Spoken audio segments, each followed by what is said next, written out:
Vertical farms are good at growing lettuce, herbs, strawberries, and other leafy greens. But what about crops of the future? What else can be grown in vertical farms, and what can't?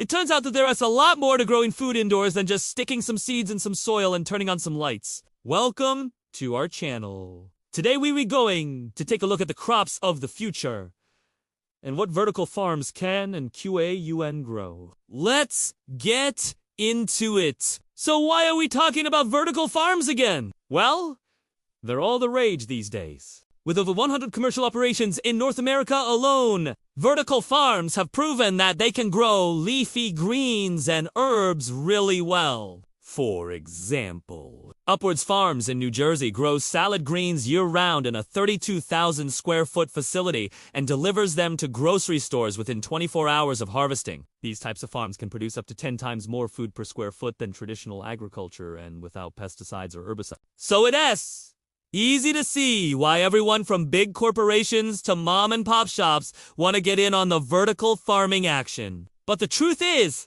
not every crop is suited for indoor vertical farming. While some plants like lettuce and kale can thrive in these environments, others like corn and rice don't fare as well. And that's got scientists and vertical farmers alike scratching their heads. I mean, if these systems work so well for leafy greens, then why can't they be used to grow staple grains like corn and rice? Well, it turns out that the answer isn't as simple as you might think.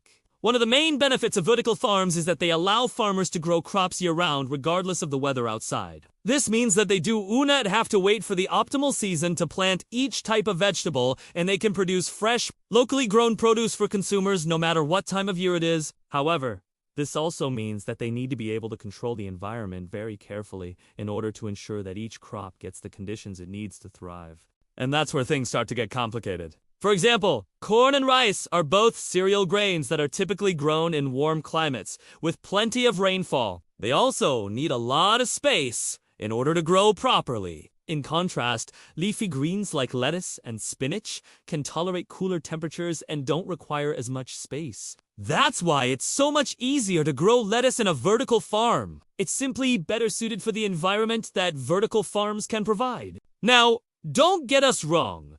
There are plenty of examples of vertical farms that have successfully grown corn and rice. However, these are usually smaller scale operations that use experimental methods which may not be commercially viable. Take, for example, Fifth Season, a company based in Canada that grows microgreens, including a variety of edible flowers. They recently partnered with S2G Ventures and the University of Western Australia to develop a system for growing rice in a vertical farm. The project is still in its early stages, but so far, the team has been able to grow rice successfully using a hydroponic system. On the other hand, large-scale commercial vertical farms like App Harvest in Kentucky have had less success growing corn. In 2018, the company announced that it would be shutting down its unprofitable Kentucky farm and laying off most of its employees. One of the reasons for this was that corn simply does ungrow well in a vertical farm setting. It requires too much water and nutrients and produces too much biomass for the system to handle.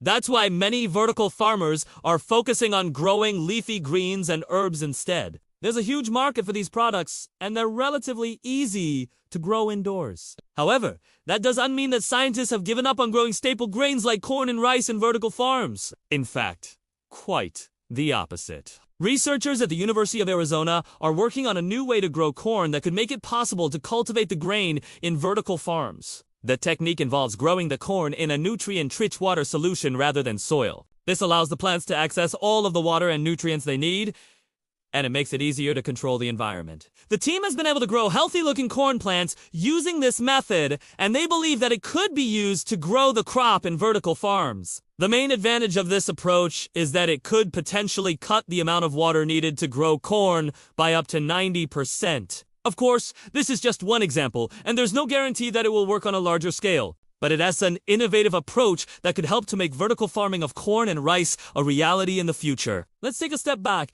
and look at the bigger picture. Why do we even care about growing corn and rice in vertical farms? Well, for starters, they're staple foods for billions of people around the world. If we could grow these crops more sustainably and efficiently, it could help to alleviate hunger and malnutrition. Plus, it would reduce the environmental impact of agriculture, which is currently responsible for about 25% of greenhouse gas emissions. Of course, growing corn and rice in vertical farms isn't the only way to achieve these goals. There are a number of other promising innovations in the works, such as precision agriculture, which uses data and technology to optimize crop yields while conserving resources, but it's certainly one approach that we should keep an eye on. Who knows? Maybe one day we'll be able to enjoy a nice bowl of rice knowing that it was grown in a vertical farm thousands of miles away. Another popular crop that's being explored for vertical farming is strawberries.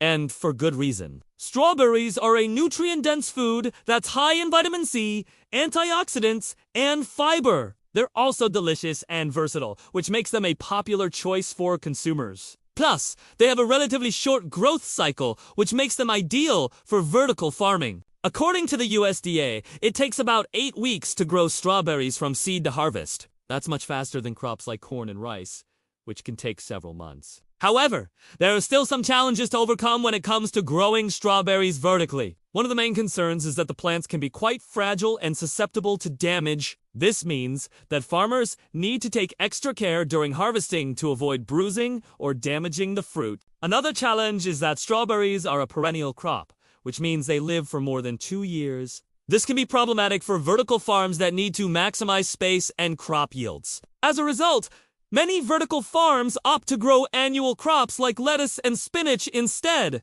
Despite these challenges, there are a few companies that have had success growing strawberries vertically. One example is Calera Farms, a Dutch company that specializes in vertical farming. They've developed a unique system for growing strawberries that allows them to produce fruit all year round. Their system uses a combination of LED lighting and climate control to create the perfect environment for strawberry growth. Overall, it seems like vertical farming is still a long way from being able to grow staple crops like corn and rice. While there are some promising developments, the challenges of growing these crops indoors are significant and will likely take years to overcome. Instead, vertical farmers are focusing on crops that are well suited to the indoor environment, such as leafy greens and herbs. This is smart because it allows them to focus on crops that are easier to grow indoors, giving them a better chance of success. However, that doesn't mean that we won't see vertical farms growing staple crops in the future. As technology advances and our understanding of how to grow crops indoors improves,